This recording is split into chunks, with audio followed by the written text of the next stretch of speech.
Good evening, and welcome to Have I Got News for You? I'm Jane Leeves. In the news this week, at the Labour Party conference, the announcement that McDonald's are to scrap supersized meals gets a mixed reaction.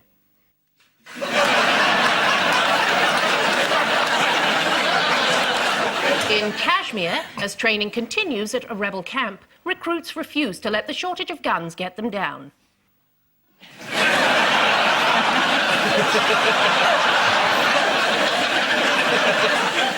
At a reception in Buckingham Palace, the Queen notes with regret that the Prime Minister hasn't brought his wife this time.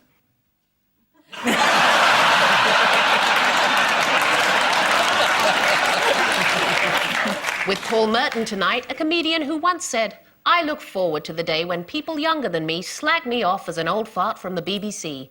So please welcome BBC old fart, Mark Steele.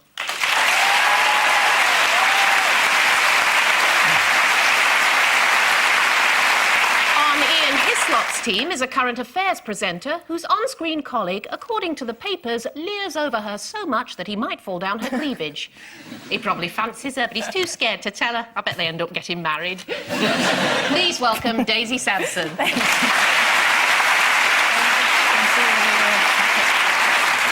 We start with round one. You may have all missed this. This is the American election. That's who's got my watch? Have you got my watch?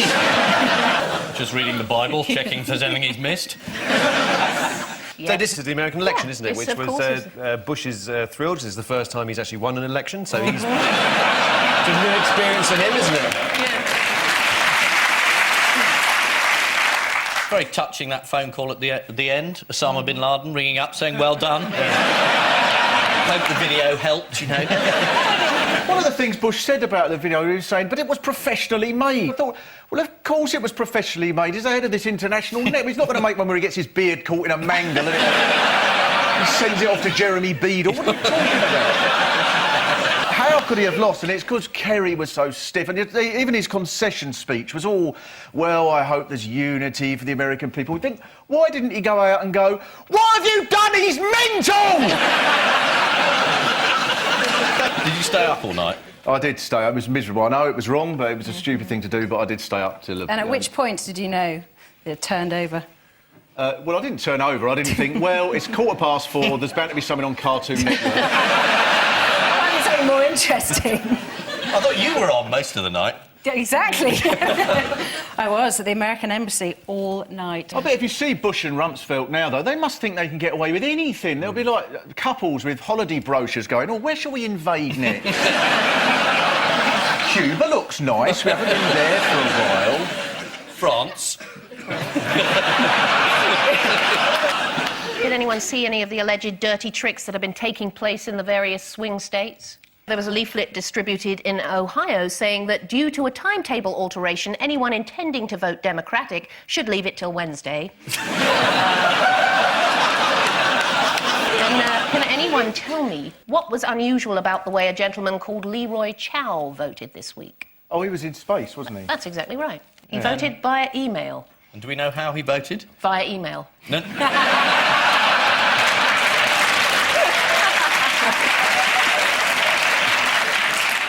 And what was the astonishing result of the night, according to the Times? They voted a psychopathic idiot to run the world. Yeah, no, in Idaho, where Mike Crapo, a Republican, and... The Marx brother had never made it.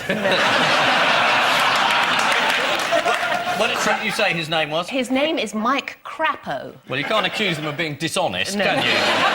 Apparently, a Republican and a Mormon scooped 99.5% of the votes. His Democratic opponent was Scott McClure, whose name did not appear on the ballot. Which usually reliable election prediction method came up trumps again this time, according to The Independent. This might be something for Mark, actually. I've been told this subject interests you. Revolutionary socialism? Oh, I'm sorry, I meant Paul. This subject interests you.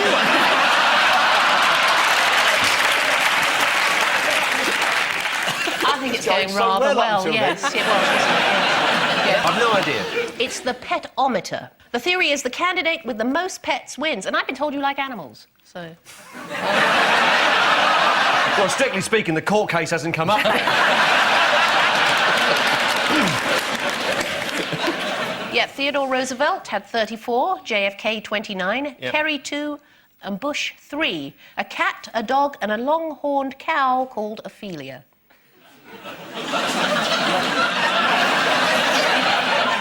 That doesn't interest me in the slightest. It's a rather interesting spelling of the name Ophelia, O-F-E-L-I-A. Well, that goes with the Bush motto, which was the 3 Fs, wasn't it? Yeah. Faith, flag, family, and That's Philosophy. 3. philosophy. But they seem to fall for it, the Americans. Yeah. You Well, know it's- there a lot. Why do they fall for it? You know, it does generally seem to be the middle of the country, and the people around the edges get out a bit more, I think, you know. So, Jane, have you met any of these American politicians? I have met Clinton, yes. I was in the White House, in the Oval Office. And Yeah, we don't need to know the details.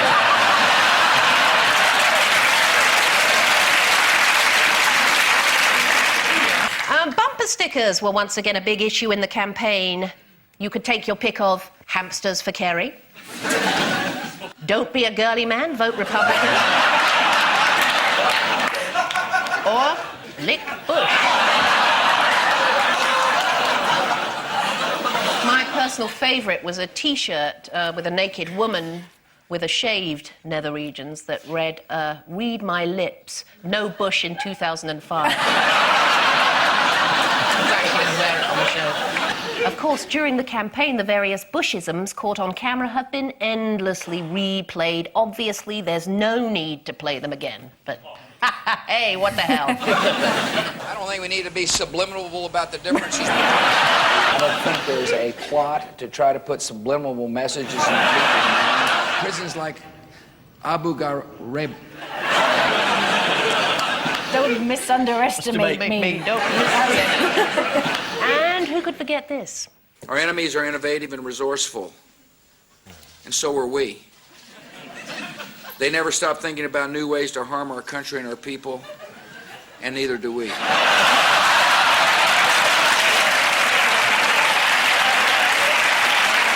And this may be a new one for you. Bush is confused as to the role of gynecologists in the US. Too many good docs are getting out of business. Too many OBGYNs aren't able to practice their love with women all across this country.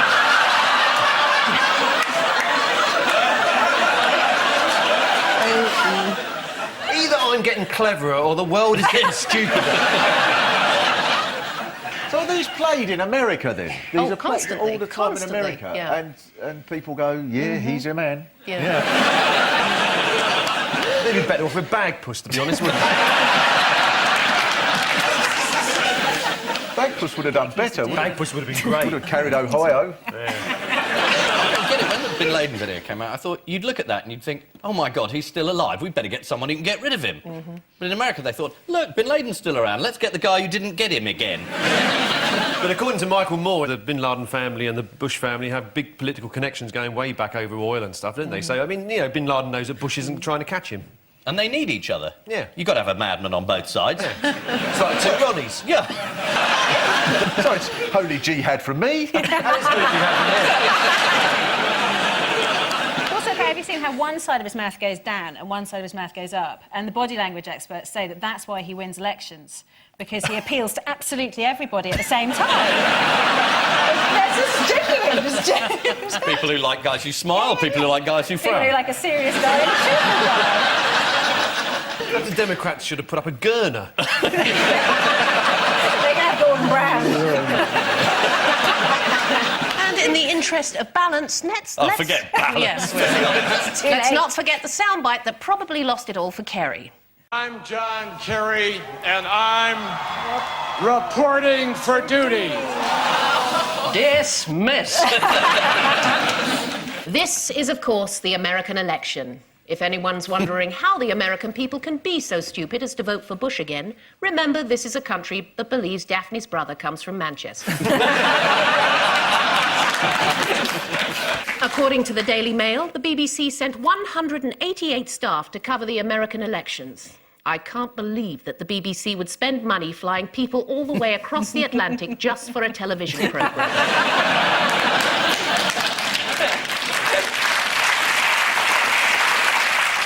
Round Round 2 this week looks at tabloid news from an unusual angle. A selection of recent stories to identify by means of a picture clue. Buzz in as soon as you recognise the story.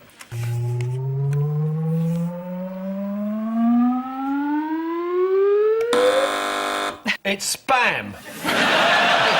Spam is making a comeback. It disappeared a bit in the 80s, Yes. and now it's become a very sexy, sort of groovy thing. So now people say, yes, we want Spam. Spam's coming back. Everybody loves Spam. It's waterproof, and you can get it to seal your roof. That is correct. Is it? Actually, yes. Partly. The reason they're relaunching it, though, according to the Daily Mail... Is it because of all the spam you get on internet? They reckon this is sort of free advertising. That's exactly Spam every time you open your... All right. Also, it's maps backwards. Has that confused people? Yes. Was this me, or was it a backward map? I can't figure it out. Do you know where Spam is most popular? Yeah. Where? Northampton.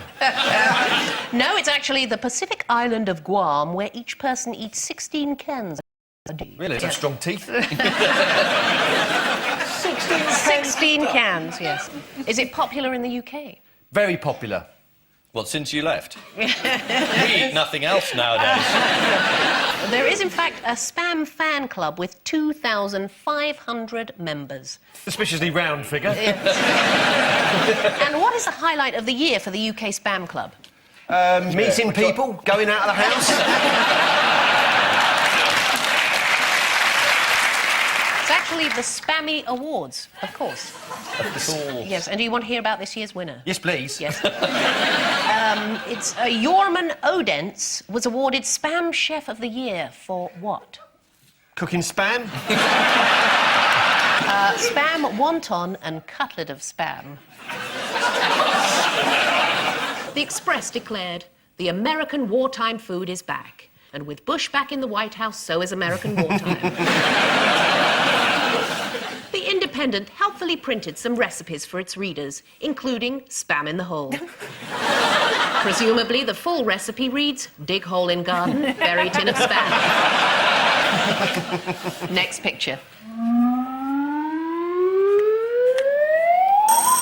Baked beans. They're relaunching this week. Is it that in the island of St Lucia they eat 45 tins of this a day? Did Derbyshire housewife finds human head in tin of beans?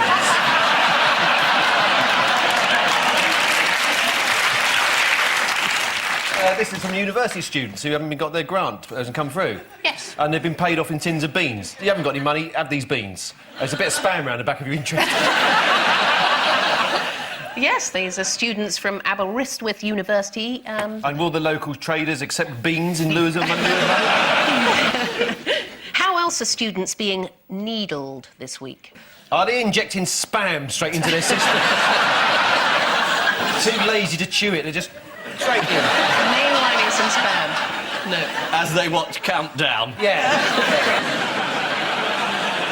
they're having mumps jabs. Yes. Because they missed out. Lots of students getting mumps. Yes. According to one newspaper, mumps is a viral illness which can result in young men lying in bed all day with swollen sex.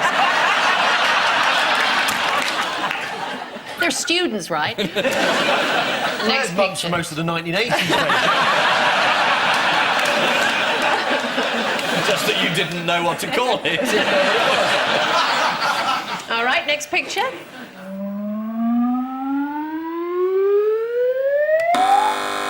There's been a fire at the Branston Pickle Factory. So people are now selling jars of Branston pickle on eBay for 50 quid. Yes. Because there's a shortage of pickles in this pickled whatever it is, pickled Branston. He's a bloke who runs Virgin, isn't he? So anyway, there's a shortage of him. There's a shortage of Richard Branson to turn into pickles. And so he's down to his last foot, apparently. So for the last 20 years, they've been using him to turn him into pickles. And eventually, the human body can only take so many pickles being taken out of it by force. And now he's had to retire, so there may be a shortage of pickles. There's no more pickles, basically. He said, look, I've had enough. Try spam. You're exactly right. There was a devastating 12-hour fire at the Richard Branson Branson pickle factory last week. No, yes, you Oh, are but not right. about Richard Branson. No, not about Richard Branson, but Oh, you're right. right about the fire and, Okay. and the effect that it's having, according to the Daily Mail. How can pickle burn down? It's wet by nature. Highly flammable. Is it highly inflammable, I pickle? think I would you'd use it to imagine. put out fire. Yeah. Just how many weeks' supply is left in the UK? 3 weeks left. No, 2. Really? Yes. It's worse than I thought. Yes. The way to deal with a shortage like this is rush out tomorrow and buy as many jars as possible. That way there'll be plenty for everybody. As a result of the fire, the factory was completely gutted, as were hundreds of ploughmen who had to go without their lunch. All right, next picture.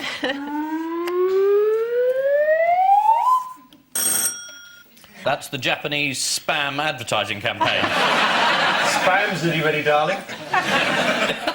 This is about the greatest chat-up line in the world. Exactly. And what is it? It's something like, this time next year we will be laughing. Exactly right, yes. This time next year, we will be laughing together. Does it work for you, Daisy? Weak at the knees. Yes. What's the best chat-up line you've ever heard? This time next year you'll be eating spam. I've had a few. I'll give you a guess who said this to me. Dance on the table for me and come back to my trailer. No one need know. Is it girly men? Yes. Did he say that? Yes, he did. The Groper. The Groper, yeah. Yeah, that played well, though, California. He won anyway. Vote for the Groper? Yeah. Good man. I'll be back to my trailer. Is he here? Is he here? Has he come in? Is he... Just like that. Is he the mystery guest? Is he signing in? Where is he? I heard him. So did you hear him then? It was uncanny, It wasn't was it? uncanny.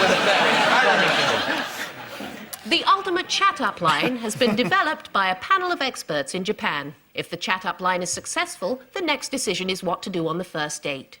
Enjoy a pizza together or a night of unbridled passion. As this silver-tongued smoothie puts it... Their fate will be in each other's hands as they decide whether to share or to shaft.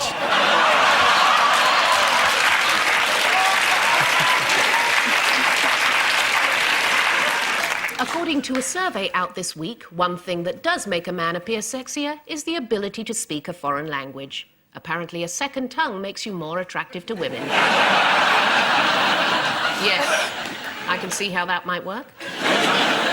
Next picture.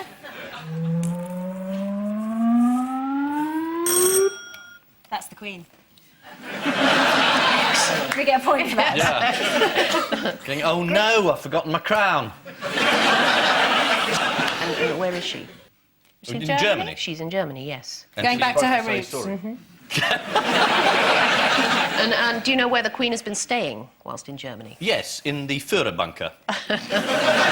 She has been staying at the Adlon Hotel. It was Hitler's favourite hotel, apparently. Also infamous for what? Did it get more infamous than being Hitler's favourite hotel? What, the devil stays over, does he? No, this is the hotel where Michael Jackson dangled his son over the balcony. I think she'd like to do it with Charles. No, you won't marry that woman.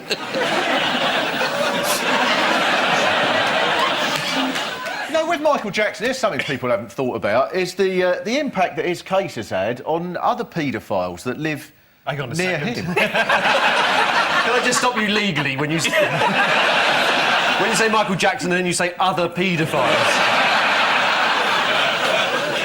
You might be suggesting... Something that people haven't thought about with Michael Jackson's forthcoming case, whatever the outcome.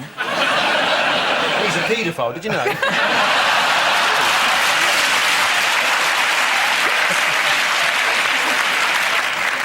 And what has the German press been urging her to do? Apologise. Apologise for the 2 wars they started. Actually, apologise for the bombing of Dresden during the Yeah. war. The Daily Express informed its readers, during the war, the Queen, then Princess Elizabeth, was made a sergeant in the Auxiliary Territorial Service. It wasn't the highest rank achieved by a royal. Princess Michael made it all the way to Obergruppenführer. Round 3 is the odd one out round. Ian and Daisy, your favourites are John Kerry, Mr. Spock, Ken Shuttleworth and Salvador Dali. It must depend on who Ken Shuttleworth is. Is he Gherkin chap? Oh, the Yes. architect. Right. Ken Shuttleworth's the only one who's not listened to John Kerry play the guitar.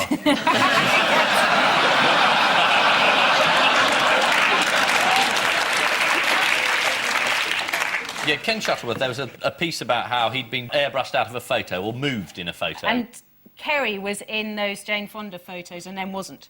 Yes. Or the other way around. So they've all had photos doctored. Except Dali, who deliberately doctored photos of himself. No, he's the odd one out because he's had one of his paintings doctored. That's exactly right, That's what yeah. makes him the odd one out. Right. Yes, you're right. They've all been victims of photo doctoring, except for Salvador Dali, who had one of his paintings doctored. By? By his friend and agent, John Peter Moore. He was this week ordered to pay £700,000 compensation to his estate for having altered one of Dali's paintings. Draw a little moustache on it. Yes, and of course, John Kerry. There was a photograph during the election, a campaign of John Kerry and Jane Fonda together, which turned out to be faked, as you said. Is this them as a Carpenter's tribute band? According to the Daily Express, it's cheap photo software that is to blame for the outbreak of photo doctoring. And it's surprisingly easy to use. For example, it took me about 10 minutes to knock this one up. He was very good. He was very good on the night. Yeah. Ken Shuttleworth. Ian, tell me about Ken Shuttleworth and make it interesting. Lord Foster and this man designed this enormous protuberance over London called the Gherkin. They were a team and they had some sort of picture, photograph or portrait done, and he's been airbrushed out of it because they don't like him anymore. Yes, because he found a team photo in which he'd been standing next to Foster, had been doctored, and he'd been moved further away. And... Where's Trotsky? The answer is that they have all been victims of doctored photos, except for Salvador Dali, one of whose paintings was doctored. Toward the end of his life, Dali lost the will to live, and according to one biography, at one point he deliberately dehydrated himself as a suicide attempt. Not a great way to commit suicide, though it does speed up the cremation. On one occasion, Star Trek bosses famously airbrushed out Mr. Spock's pointed ears, but astonishingly left William Shatner's acting untouched. Paul and Mark, your 4R. George W. Bush. Yes. Teresa Heinz Kerry. Holland and the Houses of Parliament. Well, one possible connection that springs to mind is that the Heinz Kerry woman, she is, of course, from the Heinz family, isn't she? She's, you know, the tomato ketchup people. Mm-hmm. And the Houses of Parliament do appear on a bottle of HP sauce. So is that the right sort of area? You're in the right direction, Oh, yes. good, OK. Yeah. And George Bush did an advert for tea, PG Tips. You omit, son, I'll play it. Was it that one? Their names are on sauce bottles, or their images are on sauce bottles. George Bush must have been on a bottle of, I don't know, bullshit brown sauce. I'm too stupid to use anything else. So I say Bush is the odd. What do you think? Bush is the odd one out? What do you reckon? No, I think that Teresa Heinz Kerry will be the odd one out. All the other ones will have been on food, and she's from a family that... that makes food? That makes food. Yes, they've all had a sauce named after them, apart from Teresa Heinz Kerry, who married into the Heinz family. So Teresa Heinz Kerry is the odd one out. Hollandaise, is that? Hollandaise sauce, yes. George W. Bush's sauce is called W ketchup. Are they still making it? Yes, yes, there it is. Oh, there. And how many flavours does W ketchup come in? 4 flavours, because there's 4 bottles there. Right, yeah, one would be smoky oaky, one would be oaky smoky. Okie dokie. Okie dokie. And karaoke.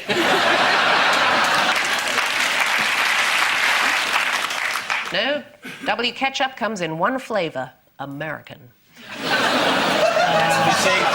The W ketchup provides nutritional information for its American consumers, based on a daily diet of 2,000 calories. Yeah, right. The inventor of HP sauce died in 1912. Sadly, his funeral was delayed as the pallbearers repeatedly shook and slapped the hearse to try and get the coffin out. We finish, as always, on the missing words round. This week's guest publication is the Icelandic Sheep Breeders of North America newsletter. So here we go with Minister for What should know what. Schools should know alphabet. 4 Icelandic sheep should know where Reykjavik is. Minister for Agriculture should know onions. Its Minister for Fruit should know his onions. But onions aren't fruit, so it doesn't make any sense at all. Perhaps they've been reclassified. I'd like onions to be reclassified as discotheques. Yeah. I think that would help a lot. You have to have a couple of bouncers in front of each onion with a big blue bit of thick rope going, wait! There's already 4 people in that onion. Go on, no more, that's shallot. Just say, shallot onions. There we are. It doesn't give me any pleasure, but I just felt compelled to say it. Next, Dr. Thorstein Olafsson demonstrates what? The self-inflating you. the whistling ram. Demonstrates Icelandic Scrabble. Yeah. The answer is new insemination technique. This is from the Icelandic Sheep Breeders of North America newsletter. The article states, the procedure is more than placing semen into the right place at the right time.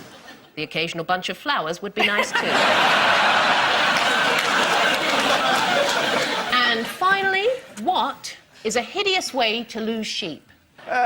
Giving them a map that's false. A backward map. Giving them spam, which is mapped backwards, is a hideous way to lose sheep.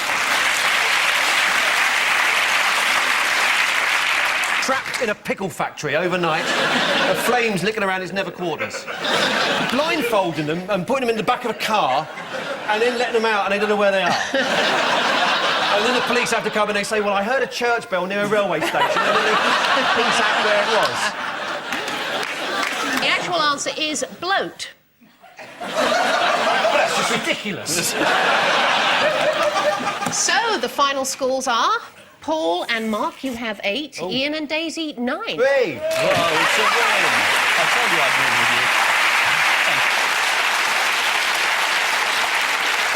On which note, we say thank you to our panellists, Ian Hislop and Daisy Sampson, Paul Merton and Mark Steele, and I leave you with news that in Kidderminster, a woman finds out what's been affecting the spin speed on her washing machine.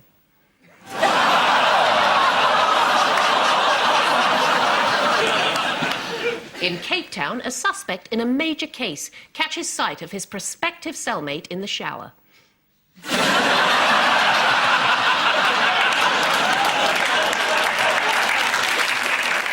And in Washington, the newly elected president tries to heal the wounds of a divisive campaign. Good night.